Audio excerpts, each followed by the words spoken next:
ಈಗ ತಾನೇ ಸಿಂಗಾಪುರಿಂದ ಬಂದೆ ಸರ್. ಖಂಡಿತ ಸರ್, ಡೌಟೇ ಬೇಡ. ಪಕ್ಕ ನೀಟ್ ಆ್ಯಂಡ್ ಕ್ಲೀನ್ ಇರುತ್ತೆ, ಹೈಲಿ ಹೈಜಿನಿಕ್.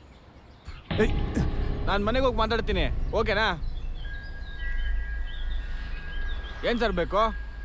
ಏನಿಲ್ಲ, ಈ ಗುಟ್ಕಾ ತಿಂದು 4 ಜನ ಓಡಾಡೋ ರಸ್ತೆನಲ್ಲಿ ಹೀಗೆ ಉಗಿತಿರಲ್ಲ, ಯಾರಾದರೂ ತುಳಿದ್ರೆ ಅವ್ರಿಗೆ ಇನ್ಫೆಕ್ಷನ್ ಆಗಲ್ವಾ, ರೋಗ ಬರಲ್ವಾ? ಅದೇನೋ ಹೈಜಿನಿಕ್ ಅಂತ ಮಾತಾಡ್ತಿದ್ರಿ. ಸಿಂಗಾಪುರಿಂದ ಬಂದಿದ್ದೀನಿ ಅಂದರೆ ಸಿಂಗಾಪುರಲ್ಲಿ ಹೀಗೆ ಉಗಿದ್ರೆ ಎಷ್ಟು ಫೈನ್ ಆಗ್ತಾರೆ ಗೊತ್ತಾ? ಅದು ಸಿಂಗಾಪುರು, ಇದು ಇಂಡಿಯಾ. ಓ, ಇಂಡಿಯಾ ಅಂದರೆ ಅಷ್ಟು ಕೇವಲವಾಗೋಯ್ತು ನಿಮಗೆ? ಯೋ ಹೋಗಯ್ಯ, ಸುಮ್ಮನೆ ತಲೆ ತಿನ್ಕೊಂಡು ಒಳ್ಳೆ.